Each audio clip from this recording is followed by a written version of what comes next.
नमस्कार दोस्तों, आज अपन स्टार्ट करेंगे क्लास 10th की मैथ का चैप्टर नंबर 1.3।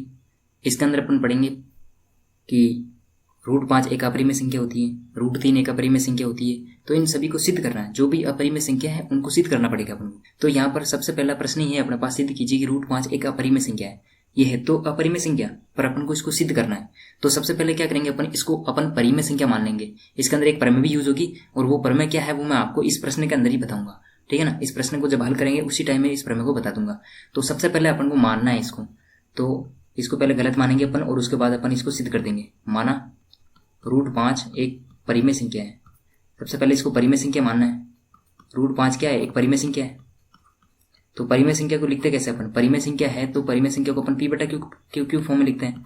तो √5 बराबर इक्वल टू p/q। √5 को अपन p/q की फॉर्म में लिखते हैं और q की जगह q क्या नहीं होना चाहिए, q 0 नहीं होना चाहिए। p व q दोनों क्या होनी चाहिए, सहअभाज्य संख्या। p व q दोनों सहअभाज्य संख्या होती है। अब सहअभाज्य संख्या क्या होती है, सहअभाज्य संख्या होती है, सहअभाज्य संख्या वो होती है जिसका गुणनखंड ओनली फॉर बनाए। जैसे मैं लिखूँ 4 और 5, तो इनके गुणनखंड करूँ मैं, अगर इसका गुणनखंड करूँगा तो 2 × 2, 5 का गुणनखंड करूँगा तो 5 × 1। तो इसमें से कुछ कॉमन नहीं आ रहा है, ठीक है ना। तो वह संख्या जिसमें से कुछ भी कॉमन नहीं आई तो वह सहअभाज्य संख्या कहलाती है। जैसे मैं यहाँ पर लूँ 9 और 5, तो इसके गुणनखंड करूँ तो 3 × 3 आएगा, 5 का गुणनखंड करूँगा तो 5 × 1 आएगा। तो इसमें भी कुछ कॉमन नहीं है, तो ये दोनों संख्या क्या कहलाएगी, अभाज्य संख्या कहलाएगी, सहअभाज्य संख्या कहलाएगी, ठीक है। तो अपन इसकी क्या लिख सकते हैं, ऊपर शॉर्टकट लिखता हूँ मैं, वह संख्या जिसमें से कुछ भी कॉमन ना आए, मतलब एक के अलावा कुछ कॉमन नहीं आ सकता, एक के अलावा कुछ भी कॉमन नहीं।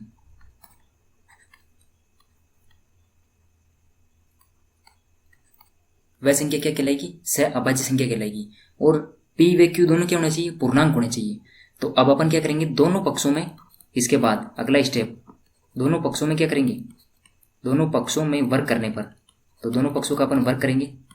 वर्ग करने पर वो प्रमेय आगे यूज होगी, मैं आपको वो प्रमेय बताऊंगा, ठीक है।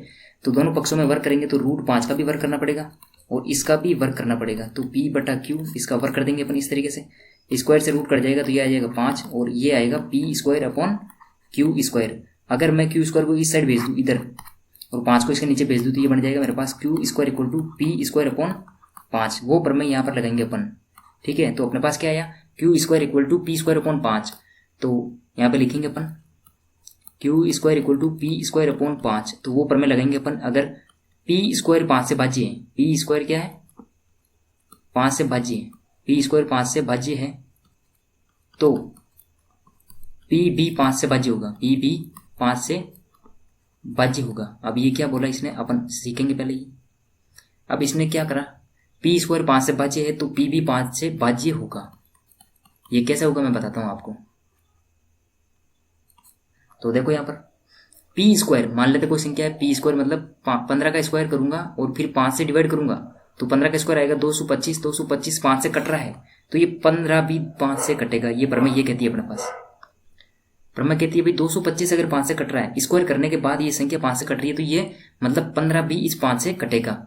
तो ये प्रमेय थी अपने पास, p² 5 से भाज्य है तो p भी 5 से भाज्य होगा। अगर p 5 से भाज्य होगा, p 5 से भाज्य होगा तो कुछ ना कुछ आएगा। अब वो क्या आएगा, आएगा तो एक पूर्णांक ही, 5 से p को भाग लगाऊंगा तो आएगा तो पूर्णांक ही। तो पूर्णांक मान लेता हूँ मैं k1 आएगा। भाई p व q दोनों क्या है, पूर्णांक है।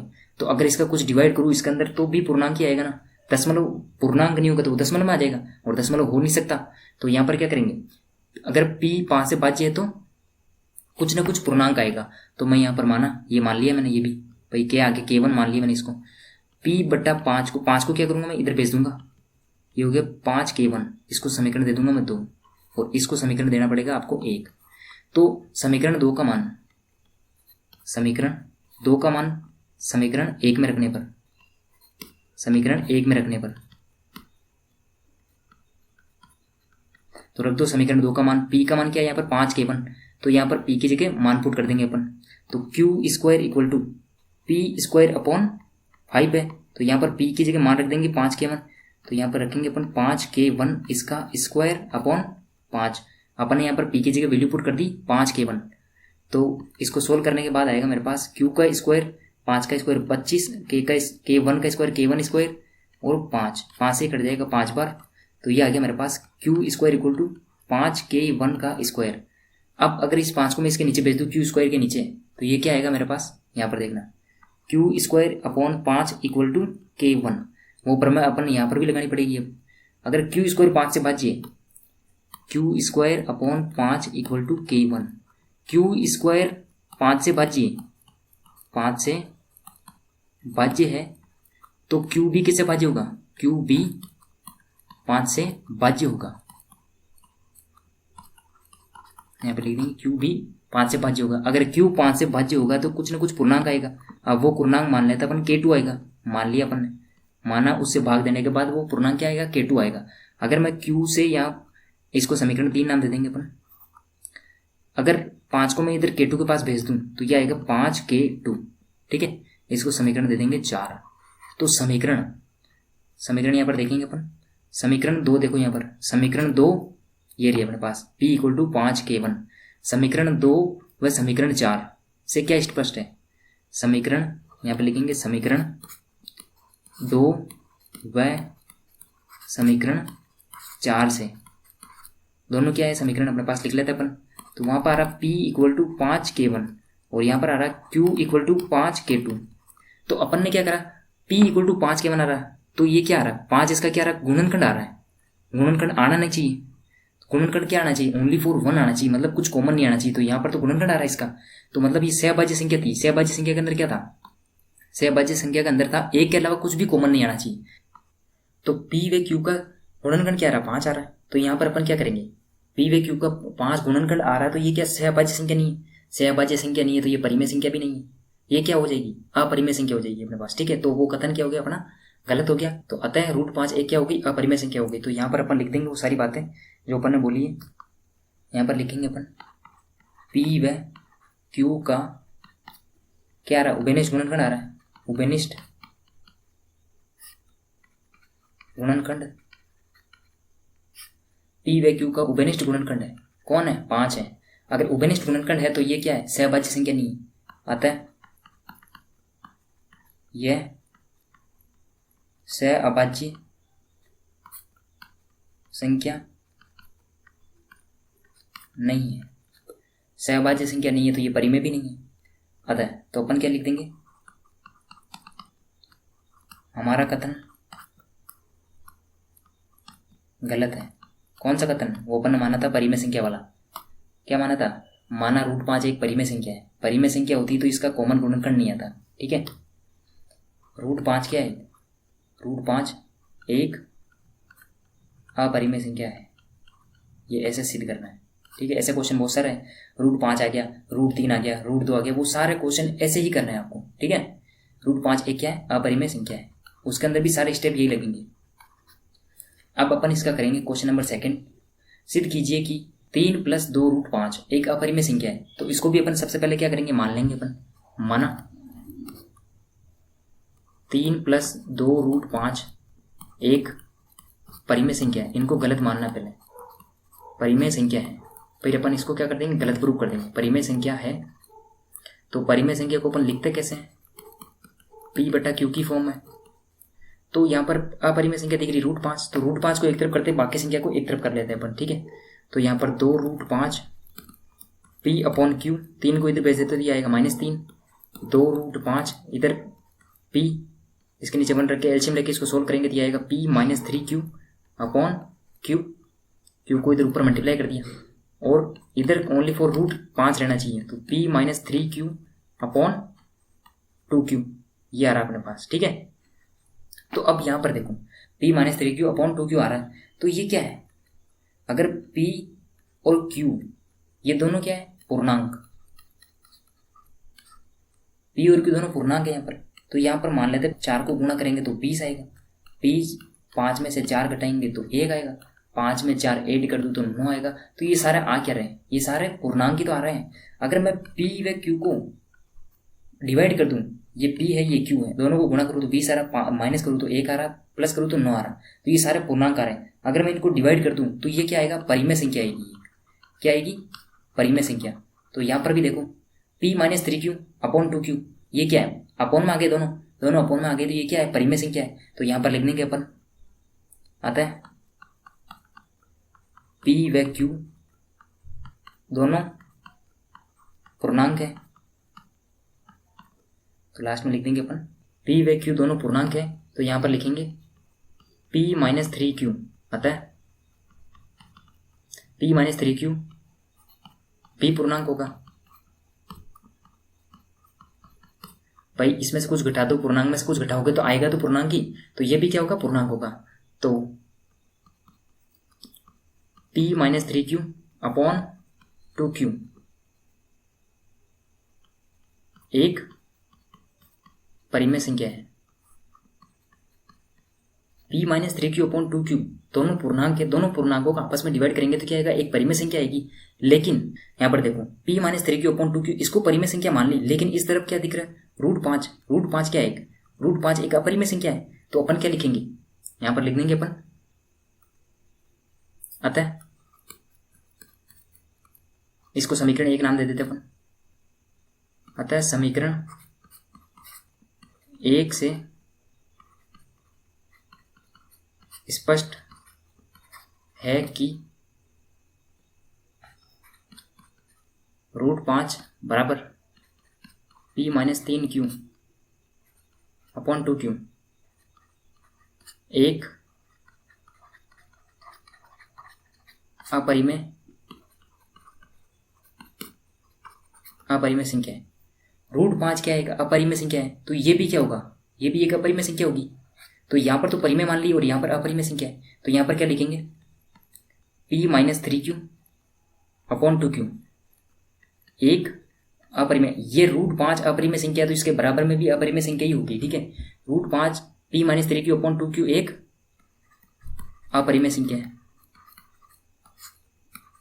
ऊपर तो अपन ने परिमेय करा, नीचे अपरिमेय संख्या है, तो ये क्या हो गया, अपने कथन का क्या हो गया, विरोधाभास हो गया। अतः हमारे पूर्व कथन का विरोधाभास है, इसलिए हमारा कथन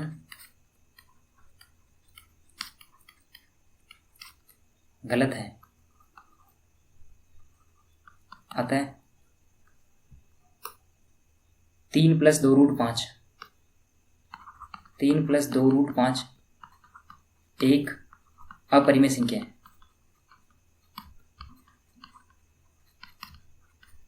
करना क्या है, इसमें कुछ है नहीं ऐसा।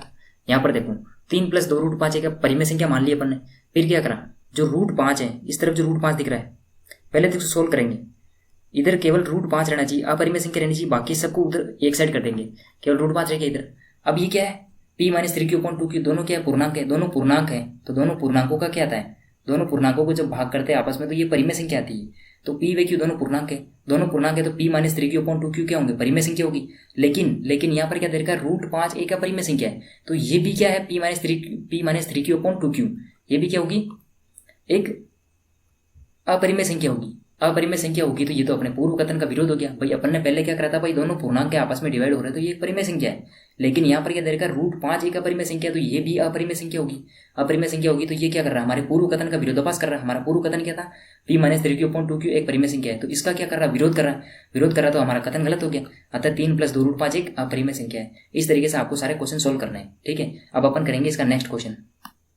तो यहाँ पर भी वही करना है, इनको भी अपरिमेय संख्या सिद्ध करना है, वो सेम टू सेम अभी जो पीछे प्रश्न करा है उसके जैसा ही है। यहाँ पर देगा 1/√2, इसको क्या करना है, एक अपरिमेय संख्या सिद्ध करनी है। तो यहाँ पर करेंगे अपन सबसे पहले, माना 1/√2 एक परिमेय संख्या है। सबसे पहले इनको परिमेय संख्या मान लेंगे, उसके बाद अपन अपरिमेय संख्या सिद्ध करेंगे। अब परिमेय संख्या है, अगर ये परिमेय संख्या है तो अपन क्या करते हैं, इसको p/q की फॉर्म में लिख सकते हैं। 1/√2 = p/q, जहाँ पर p और q दोनों क्या है, पूर्णांक है। p व q दोनों पूर्णांक है, पूर्णांक के साथ और क्या है, p व q दोनों क्या होने चाहिए, q की जगह 0 नहीं आना चाहिए, और p व q दोनों क्या है, सहअभाज्य संख्या भी है, ठीक है, सहअभाज्य संख्या। तो यहां पर दे रखा 1/√2 = p/q, तो इसको क्या करना है आपको, तो √2 को एक तरफ करना है, बाकी नंबर को एक तरफ करना है। तो यहाँ पर √2 क्या नीचे दे रखा है, तो अपन क्या करेंगे, इसको व्युत्क्रम कर देंगे, इसका उल्टा कर देंगे, q ऊपर कर देंगे, p नीचे कर देंगे, तो √2 ऊपर चल जाएगा, 1 नीचे आ जाएगा। तो यहाँ पर लिखेंगे अपन व्युत्क्रम करने पर, व्युत्क्रम करेंगे तो रूट ऊपर चल जाएगा, क्यू ऊपर चल जाएगा, पी नीचे आ जाएगा, मतलब उल्टा कर दिया इसको, इसको ऊपर कर दिया, बाकी इनको नीचे लिया है मैं, ठीक है। तो अब ये रूट ऊपर आ गया और Q upon P, Q upon P क्या है, दोनों पूर्णांक है, तो यहां पर लिखेंगे आता है पी व क्यू पूर्णांक है, तो ये क्या होंगे, तो ये एक परिमेय संख्या है। दोनों पूर्णांकों का डिवाइड जब होता है आपस में तो परिमेय संख्या आती है, परिमेय संख्या, परिमेय संख्या है। तो अपन इसको समीकरण दे देंगे एक, पी व क्यू पूर्णांक है तो ये क्या है, परिमेय संख्या है। लेकिन समीकरण एक से, लेकिन समीकरण एक से स्पष्ट है कि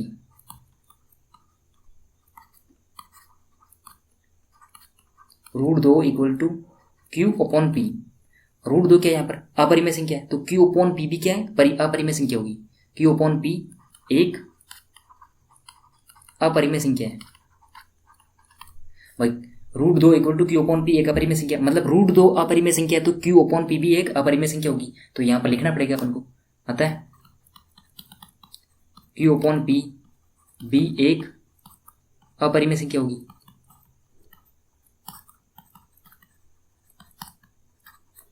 यहां पर देखो, यहां पर तो अपन ने बोल दिया ये परिमेय संख्या है, इस जगह पर बोल दिया ये परिमेय संख्या है, और यहां पर बोल रहे अपरिमेय संख्या है, तो ये दोनों क्या होंगे, एक दूसरे के कथन का क्या कर रहे हैं, विरोध कर रहे हैं। तो यहां पर लिख देंगे अतः ये हमारे पूर्व कथन का विरोध करता है, पूर्व कथन का विरोधाभास है, विरोधाभास है। अतः हमारा कथन गलत है, जो अपन ने परिमेय माना वो गलत है, हमारा कथन गलत है। तो 1/√2 एक अपरिमेय संख्या है। ये हो गया आपका इसका फर्स्ट पार्ट, बिल्कुल इजी है। अब अपन करेंगे इसका सेकंड पार्ट। सेकंड पार्ट दे रखा अपने पास यहाँ पर, ये दे रखा 7√5, तो यहाँ पर करेंगे अपन 7√5 को अपरिमेय संख्या घोषित करेंगे। तो यहाँ पर इसको भी ऐसे लिखेंगे, माना सब में एक ही कॉन्सेप्ट लगा, माना 7√5 एक परिमेय संख्या है,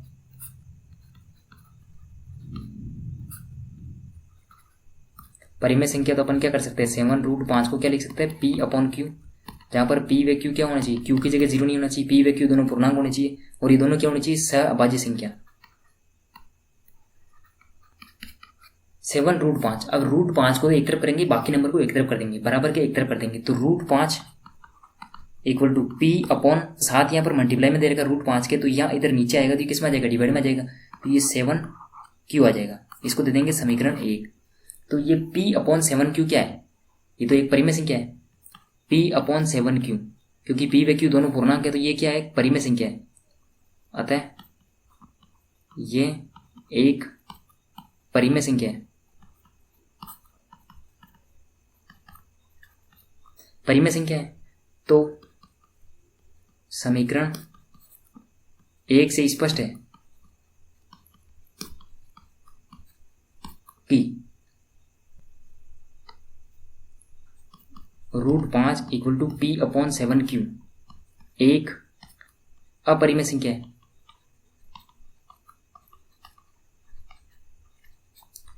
√5 equal to P upon 7q एक अपरिमेय संख्या है, तो p अपॉन 7q भी क्या होगा, एक अपरिमेय संख्या, क्योंकि √5 यहाँ पर अपरिमेय संख्या है तो p अपॉन 7q भी एक अपरिमेय संख्या होगी। ठीक है, तो यहाँ पर लिखेंगे अपन p अपॉन 7q भी एक अपरिमेय संख्या है। ये अपरिमेय संख्या है तो अपन ऊपर तो परिमेय संख्या मान लिया, अपरिमेय संख्या है, तो ये हमारा क्या कर रहा है, पूर्व कथन का विरोध कर रहा है, अपरिमेय संख्या है। अतः ये कथन हमारे पूर्व कथन का विरोधाभास है। अतः हमने जो माना वो गलत है, तो हमने जो माना वो गलत है, तो ये 7√5 क्या हो गई। अतः 7√5 क्या है, 7√5 एक अपरिमेय संख्या है। इस तरीके से आपको सारा क्वेश्चन हल करना है। आसान है, बेसिकली एक ही रूल सब में अप्लाई हो रहा है, एक ही प्रमेय अप्लाई हो रही है सबके अंदर, ठीक है। तो अब अपन करेंगे इसका थर्ड पार्ट दे रखा है यहाँ पर 6+√2, यहाँ पर लिख रहा है 6+√2। तो अपन क्या करेंगे, इसको सबसे पहले मान लेंगे, माना 6+√2 एक परिमेय संख्या है। परिमेय संख्या तो अपन किस तरीके से लिखेंगे, 6+√2 = P/Q। P व Q दोनों क्या होने चाहिए, पूर्णांक होने चाहिए।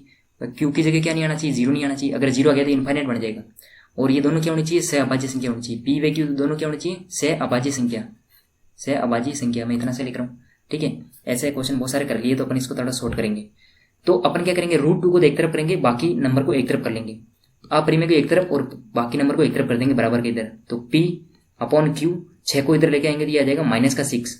6 यहाँ पर प्लस में है तो इस तरफ आएगा तो माइनस में आएगा। अब अपन इसको क्या करेंगे, थोड़ा सा सोल्व करेंगे। यहाँ पर लिखेंगे P/Q माइनस एलसीएम लेके सोल्व कर देंगे तो ये आएगा 6Q और नीचे आ जाएगा Q को इधर इस तरफ मल्टीप्लाई कर देंगे तो ये आएगा 6Q। P-6Q/Q। अब अपन यहाँ पर देखो P-6Q, अगर ये पूर्णांक में से कुछ पूर्णांक घट रहा है तो आएगा तो पूर्णांक ही, और पूर्णांकों का अपॉन क्या कहलाता है, पूर्णांकों का भाग क्या कहलाता है, परिमेय संख्या कहलाती है। तो अपन यहाँ पर लिखेंगे P-6Q/Q एक परिमेय संख्या है।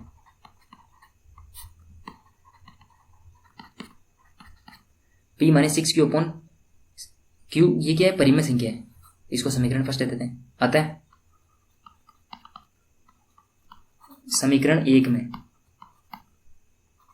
√2 = P-6Q/Q। √2 एक अपरिमेय संख्या है तो P-6Q/Q भी क्या है, एक अपरिमेय संख्या है। एक यहां पर लिख देंगे, एक अपरिमेय संख्या है। ये भी क्या, एक अपरिमेय संख्या है। तो ये अपन क्या कर रहा है, पूर्व कथन का विरोध कर रहा है। ये तो अपन ने ऊपर तो लिख दिया परिमेय संख्या और नीचे लिख दिया अपरिमेय संख्या। क्यों लिखा अपरिमेय संख्या, क्योंकि √2 एक अपरिमेय संख्या है तो इसके बराबर में भी अपरिमेय संख्या ही आएगी, ठीक है। तो ये दोनों आपस में परिमेय अपरिमेय एक दूसरे क्या कर रहे हैं, विरोध कर रहे हैं। तो ये अपन क्या लिखेंगे, यहाँ पर लिख देंगे, अतः ये कथन, वो लाइन है वही लिखनी सबके अंदर, ये कथन हमारे पूर्व कथन का विरोध कर रहा है। अतः यहां पर लिख देंगे सीधे डायरेक्ट 6+√2 एक अपरिमेय संख्या है।